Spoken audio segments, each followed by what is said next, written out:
De inmediato nos conectamos con la Asamblea Nacional de Venezuela, el momento cuando la vicepresidenta ejecutiva de la República, Delcy Rodríguez, está exponiendo ante ellos el proyecto de ley de presupuesto y el proyecto de ley especial de endeudamiento anual para el ejercicio económico financiero 2026. Vamos a escucharla. Golpes de Estado y las modalidades más sofisticadas, novedosas que conocemos de fraudes electorales para atacar y hacerse del poder político en países como en Ecuador, por ejemplo, donde hubo un fraude electoral para que el narcotráfico siguiera campeando. Y es por eso que no hemos dudado en sostener la verdad de Venezuela, en reafirmar nuestra verdad.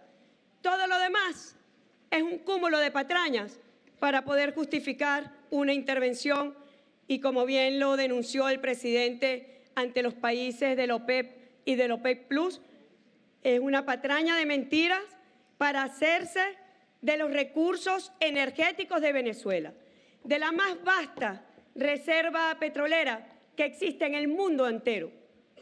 Es la reserva petrolera de Venezuela la única con ese volumen, con esa cantidad de petróleo tan ansiado históricamente por los Estados Unidos de Norteamérica. Y por eso, cuando nosotros estudiamos la historia, sabemos lo que ha sido tener una política soberana sobre nuestros recursos energéticos o las políticas entreguistas. El primero que defendió la soberanía sobre los recursos energéticos fue nuestro padre libertador Simón Bolívar con el Decreto de Quito en 1829, cuando dijo: las minas de cualquier clase corresponden a la República. Tuvo Bolívar esa visión nacionalista de los recursos naturales de Venezuela.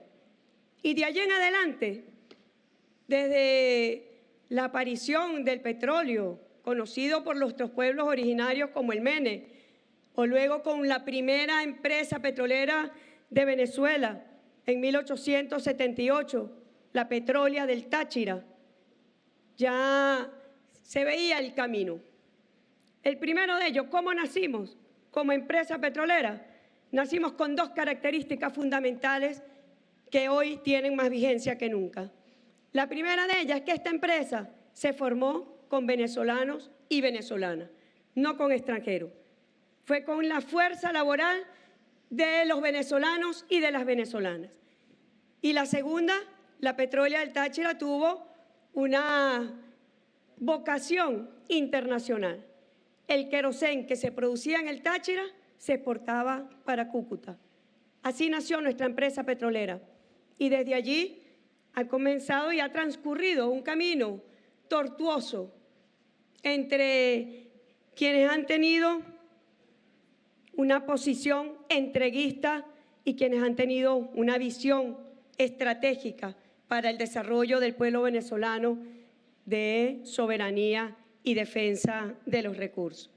Ayer el presidente Nicolás Maduro suscribió, como ustedes saben, el Plan Especial de Desarrollo y de Inversión para el lago de Guanoco. El lago de Guanoco es el lago más grande que hay en el planeta de asfalto. Fue Guzmán Blanco quien se lo había entregado a dos estadounidenses, Hamilton y Phillips.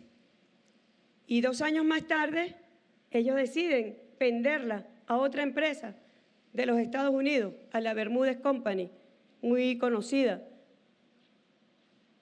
Y así el asfalto de Venezuela llegó a las calles de Nueva York, a las principales avenidas de Washington, al Pennsylvania Avenue, así llegó a Francia, al asfalto de los Champs-Élysées, los Campos Elíseos, llegó a Brasil, llegó al mundo.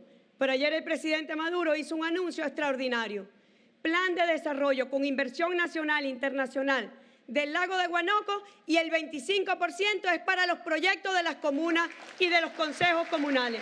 Es el asfalto para el pueblo. Es nuestros recursos naturales para el desarrollo nacional.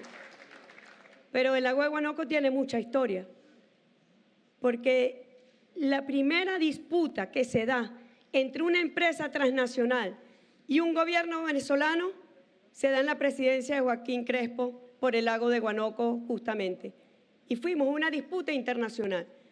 Y ya hago referencia porque le decía que hemos recorrido un camino tortuoso en la defensa de nuestros recursos energéticos y de lo que está ocurriendo hoy, esta etapa nueva de la historia venezolana.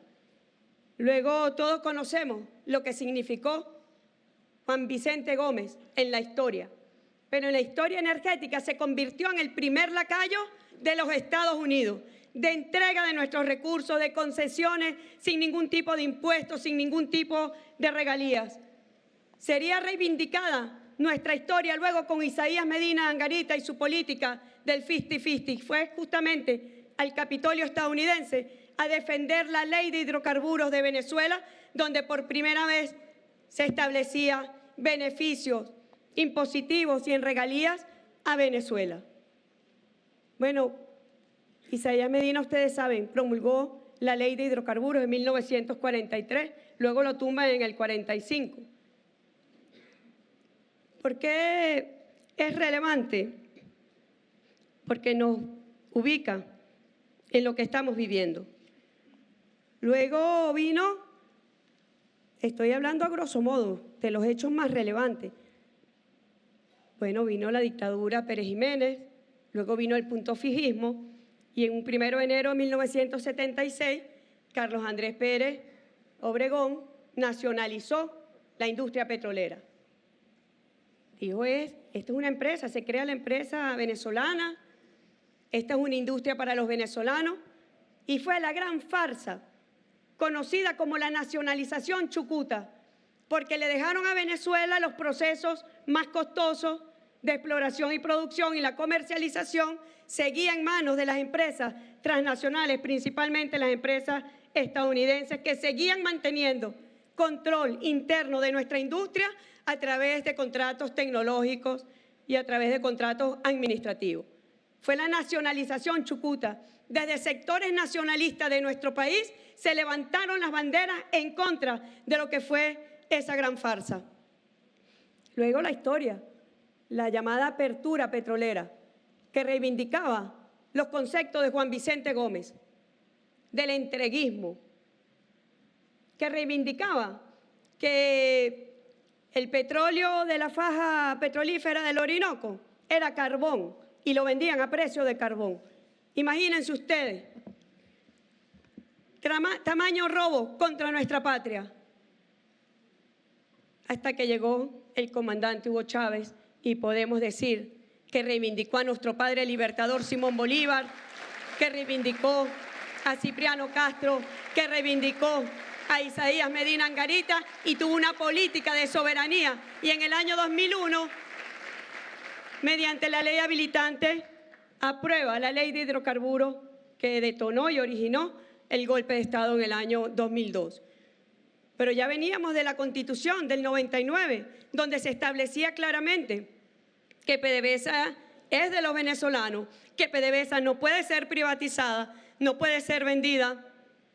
Y eso causó en nuestro enemigo histórico, Estados Unidos, bueno, la mayor de las preocupaciones y la mayor de las conspiraciones, de saber que estaban perdiendo el control sobre las reservas petroleras de Venezuela, de saber que estaban perdiendo control sobre las reservas de gas que hay en Venezuela.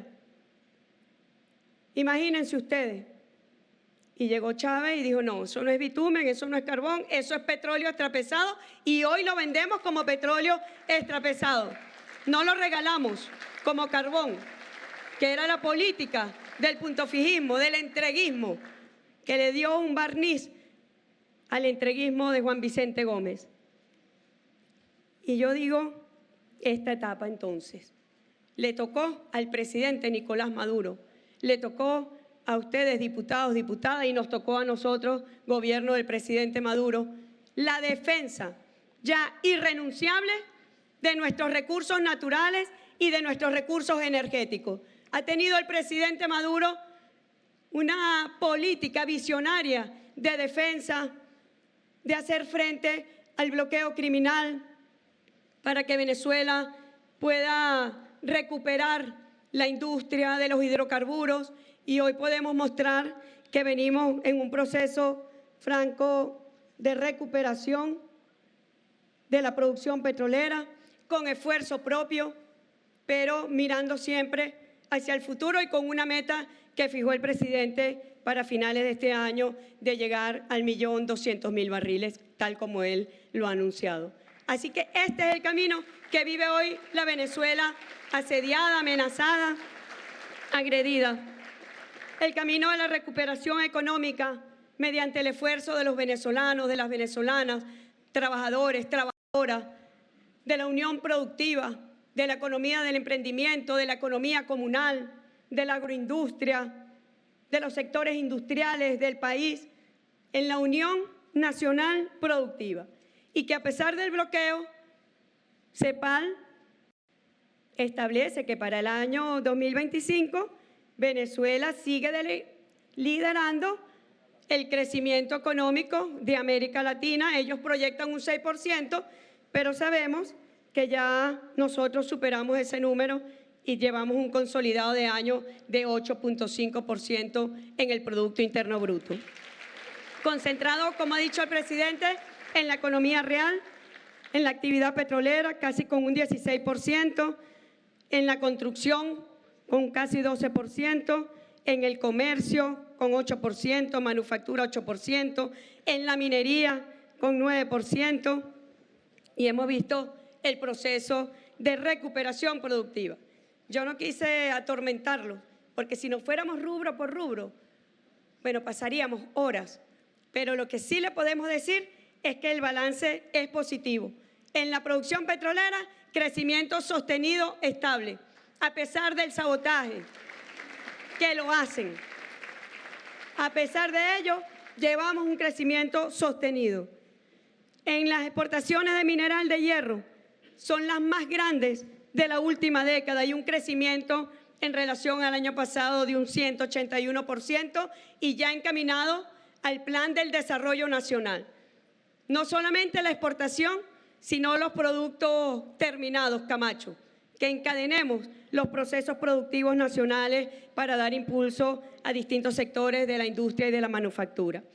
La producción de oro en crecimiento, sector público con un 97.6% y la producción privada en un 41%. Fíjense esto, aumento del consumo en un 38.97%, 39% crecimiento del consumo hasta el mes de octubre comparado con el año 2024, crecimiento del consumo real, de lo que realmente se dio en los sectores comerciales y el consumo que pudo percibir el CENIAT para tener también un incremento de la recaudación tributaria de un 13.5% en relación al año 2024. Pero cuando vemos las encuestas que hace el sector privado, específicamente como industria, la capacidad utilizada de la industria creció, ya se acerca al 50%. Venimos en el año 2019, ya a momentos muy duros del bloqueo, en un 20.6%. ¿Que este año no hay bloqueo? Claro que hay bloqueo. Está peor el bloqueo. Estamos amenazados. Pero Venezuela lo que dice aquí, no nos rendimos y aquí seguimos avanzando, recuperando nuestras capacidades productivas. Sector agrícola en crecimiento. Voy a decirlo rápido, pero es que si no, repito, si nos ponemos ítem por ítem, pollo un 13%, cerdo 3%, cacao 9%, café 5%, caña de azúcar 8%, arroz paddy 17%, maíz amarillo 52%, leche de búfala 13%, leche caprina 3%, leche vacuna 5%, huevos 4%, producción vegetal, cereales 10%, frutas 122%, granos leguminosos 26%, hortalizas 201%, raíces y tubérculos 178%. ¿Está o no Venezuela productiva activada? ¿Está o no la Venezuela productiva emancipada? No estamos subordinados a los mandatos de Washington. estamos de pie, produciendo para abastecer los alimentos, para abastecer los medicamentos, para garantizar bienes y servicios a nuestra población. Fíjense, aquí está. Estas son estadísticas de los Estados Unidos.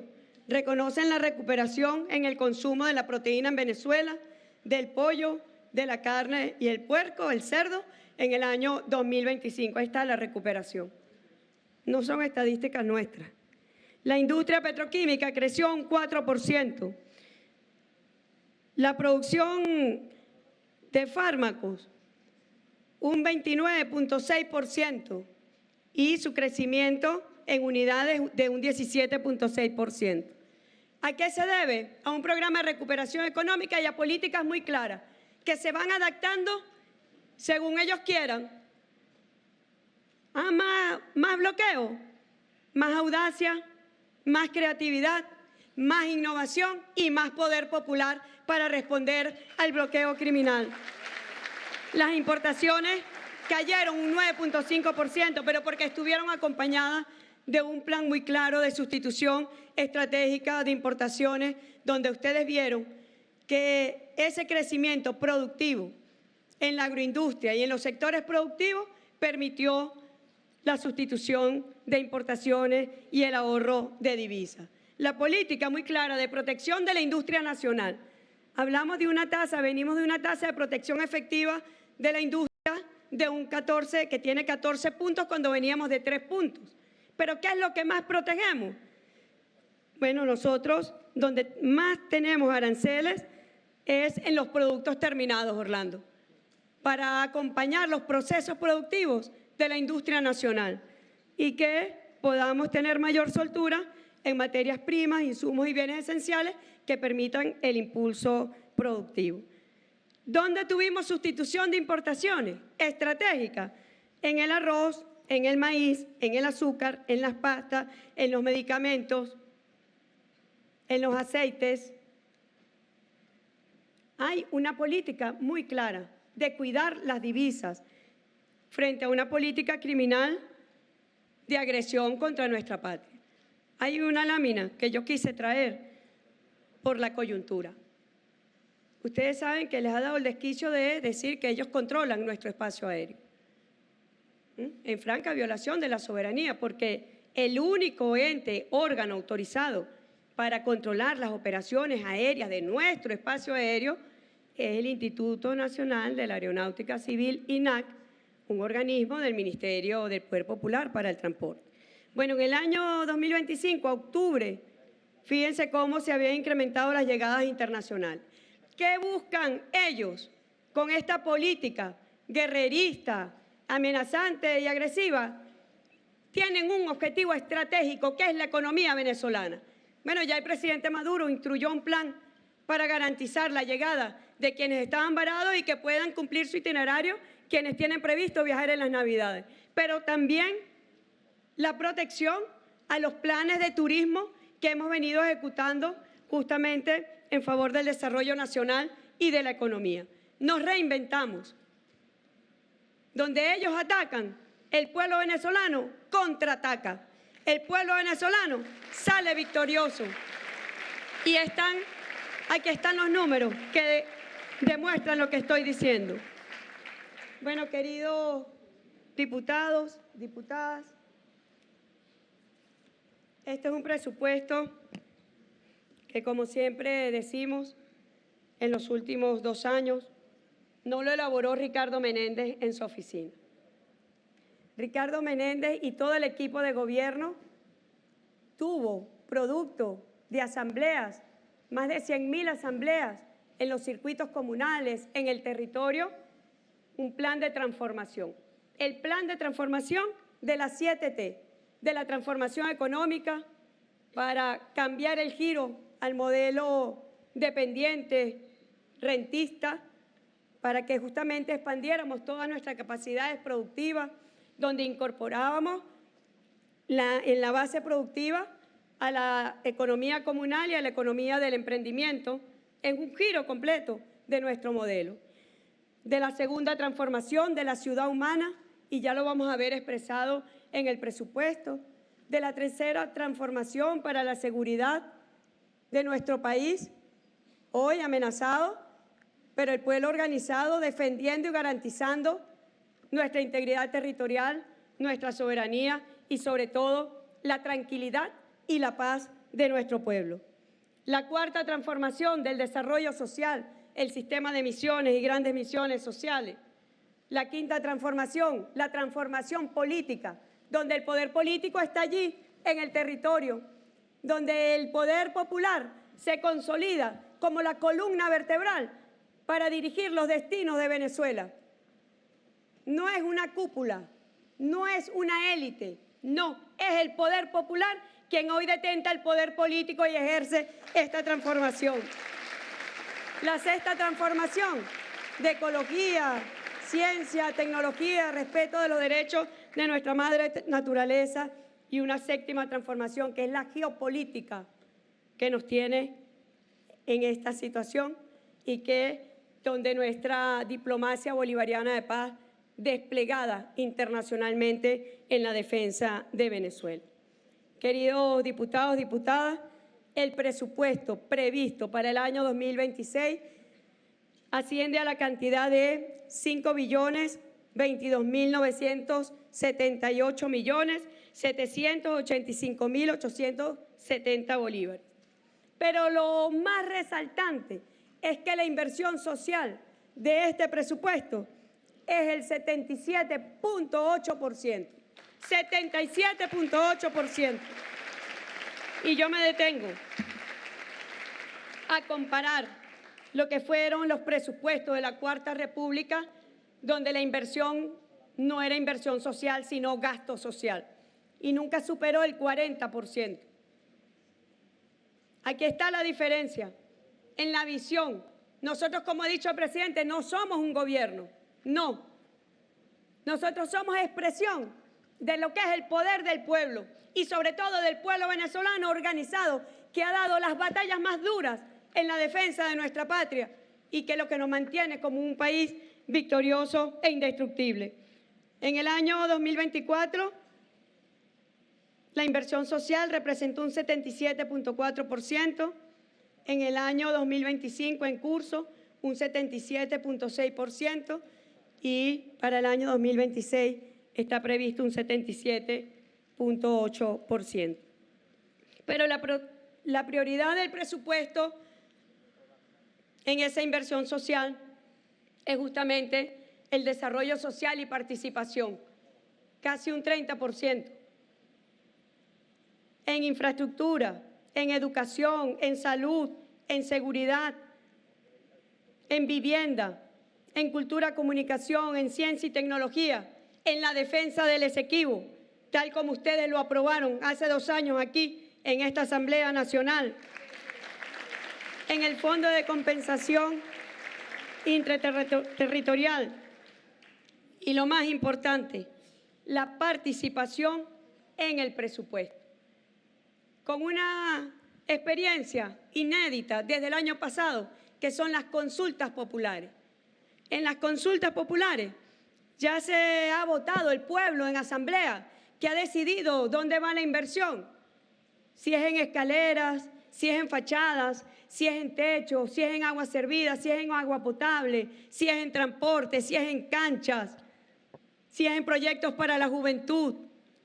Ya se han votado y se ha aprobado por el pueblo 33.206 proyectos y ha acumulado un monto de $262 millones en inversión directa en los pueblos electos por el pueblo.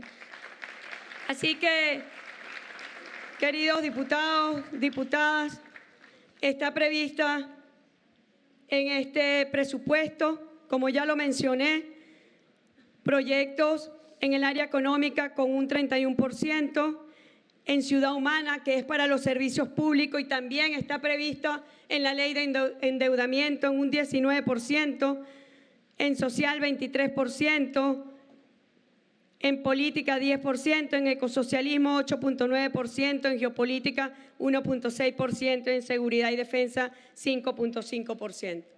Ahí están los proyectos que van a estar abarcados, pero con una visión desde lo territorial y con una visión participativa y protagónica del pueblo venezolano, que sea a través del Estado comunal donde se direccione definitivamente los proyectos y que los proyectos del 2026 estén concentrados en la agenda concreta de acción en educación, en vivienda, en energía eléctrica, en agua, obras públicas, transporte, defensa. Son las necesidades fundamentales y esenciales de nuestro pueblo. Ustedes no verán allí gastos suntuarios. Ustedes no verán en los circuitos comunales a ninguna comuna votando por gastos suntuarios. Lo que se está votando es por la vida nacional, es por la felicidad de nuestro pueblo, es para las facilidades de nuestro pueblo en el territorio. Y este presupuesto para el año 2026 tiene previsto y contemplado los recursos que se requieren para la seguridad y para la defensa de Venezuela, para la defensa de nuestra integridad territorial, para la defensa de la soberanía nacional y, lo más importante, para la defensa de nuestra dignidad histórica. Que aquí nadie se rinda, que aquí nadie tome el rumbo de los que no se sintieron venezolanos, de los que entregaron su patrimonio histórico, de los que comprometieron su nacionalidad y su gentilicio. Yo digo, como Bolívar, unámonos y seremos invencibles. Unidos, ni el mundo entero nos vencerá. Queridos diputados, queridas diputadas, no hay facciones ni partidos. Lo que hay es venezolanos de verdad. Lo que hay es venezolanos de corazón, venezolanos con conciencia. Muchísimas gracias, diputados, diputadas. Pedimos que su mayor colaboración para que este presupuesto sea aprobado para el año 2026. Un saludo para todos y para todas. Extraordinarias cifras presentadas por la vicepresidenta. A través de Telesur estamos presentando el momento cuando se desarrolla el derecho de palabra que otorga la Asamblea Nacional de la República Bolivariana de Venezuela a la vicepresidenta ejecutiva de esta nación, Delcy Rodríguez, quien acaba de presentar entonces los argumentos y contexto del proyecto de ley de presupuesto para el ejercicio económico financiero 2026 y también el proyecto de ley especial de endeudamiento anual para el ejercicio económico financiero del año que viene, de conformidad con lo consagrado en el artículo 312 de la Constitución de la República Bolivariana de Venezuela. Si siguieron con atención el planteamiento de la vicepresidenta, pudimos conocer que el presupuesto presentado para el año que viene está por orden de los 5.022.968 y esto implica 77.8 de inversión social. Pero vamos a seguir escuchando lo que está pasando en la Asamblea Nacional. Maduro Moros. Las luchas contra el hegemón imperial y contra los arrodillados que tiene aquí, los apátridas que han negado una y mil veces su propio gentilicio para someterse a los dictámenes del imperialismo norteamericano. Pero no solamente es un recuento frío, un recuento seco, sino que también es la expresión vibrante de la fuerza del pueblo de Venezuela. Si pudiéramos sacar algún hecho positivo de la más bárbara arremetida y agresión a la que ha sido sometido el pueblo de Venezuela en los últimos 150 años, si pudiéramos buscar un saldo positivo, ese saldo es que ahora somos más fuertes, que ahora somos más sabios, que ahora somos más duros y que ahora somos más libres. Y en segundo lugar, ver cómo estamos tercamente empeñados en el futuro. Porque revisando las palabras de la vicepresidenta Rodríguez, uno nota cómo ya se prefigura el futuro de la patria toda. Una patria con una economía recuperada, pero al mismo tiempo con una economía real. Una patria con una industria petrolera absolutamente independiente y soberana, pero también recuperada de la agresión externa y de los traidores internos. una patria que se afinca en una democracia verdadera, que es la democracia del futuro, que es ya, que es la democracia de las 6.000 comunas, que es la democracia de las consultas, que es la democracia de los proyectos floreciendo por miles en los barrios y en las urbanizaciones de Caracas. Yo quisiera exhortar, luego de las palabras de la vicepresidenta Rodríguez, y cuando vayamos a la discusión del proyecto de ley de endeudamiento, que además el nombre es como odioso, deberíamos cambiárselo, no llamarla más ley de endeudamiento, sino ley de compromisos, o ley de, así como cambiamos el llamado gasto social por la inversión social en tiempos de revolución, esa bendita ley de endeudamiento. Ahorita va a salir Correa, no, eso está en la Constitución. Ojalá que no. Si no está en la Constitución, cambiemos el nombre a esa bendita ley y busquemos otro nombre que se parezca más a cuál es la intención. Y la intención real es dibujar desde el punto de vista del diseño del presupuesto, que lo diseñó el pueblo de Venezuela, cuál será el futuro de la patria en el año 2026. Los exhorto entonces, diputadas y diputados, a que hagamos una discusión profunda de la propuesta que trae el gobierno bolivariano del presidente Maduro el día de hoy y aprobemos con celeridad esa ley. Gracias a la vicepresidenta ejecutiva del CIE, Eloína Rodríguez. Agradecemos también al presidente Nicolás Maduro, que puso a disposición de la Asamblea Nacional a las vicepresidentas, vicepresidentes y ministros y altos funcionarios encargados de las finanzas, del presupuesto y de la economía del país para que vinieran a hacer esa presentación el día de hoy. Agradeciéndoles también la presencia aquí, queremos informar que en consecuencia, para que la Asamblea Nacional dé la discusión, se retiran nuestros invitados especiales. Los de las comunas se pueden quedar si quieren.